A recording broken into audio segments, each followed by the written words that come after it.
Chers amis, bonsoir.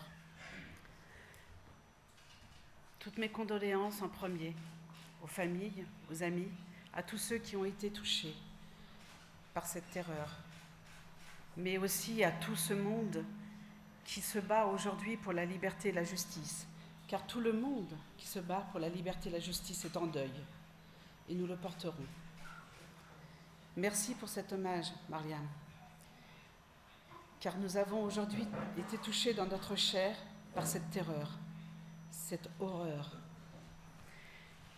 Mais je voudrais le dire de manière très forte, avec force et vigueur. Nous ne devons pas céder à la peur. Nous ne devons pas céder à la peur parce que c'est ce qu'ils veulent. Nous ne devons pas céder à la peur parce que cette peur engendre des amalgames.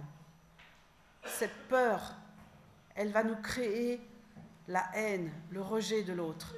Cette peur, elle va nous monter les uns contre les autres alors que nous avons besoin d'être unis.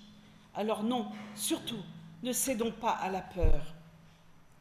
La peur est mauvaise conseillère. La peur est celle qui crée aussi des guerres. Et si nous devons être unis aujourd'hui, c'est contre les guerres. La guerre n'est pas une réponse. Nous devons être unis contre les violences, car la violence ne fait que produire la violence.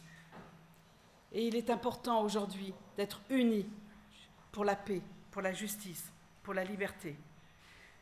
Tout le peuple de France aujourd'hui le sait et a compris que nous devons être ensemble aujourd'hui pour construire, c'est-à-dire cette liberté, cet amour, cette diversité, ce respect de l'autre.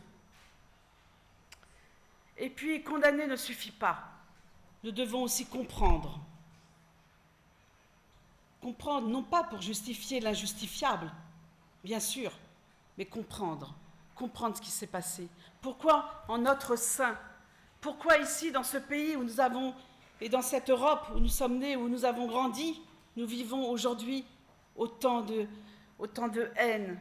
Comprendre ce qui a nourri cette haine, l'injustice, la discrimination, le racisme, les guerres, l'injustice des peuples comme en Palestine, l'injustice partout dans le monde, qui ne fait que nourrir la guerre, qui ne fait que nourrir les discriminations et qui ne fait que nourrir la haine de l'autre.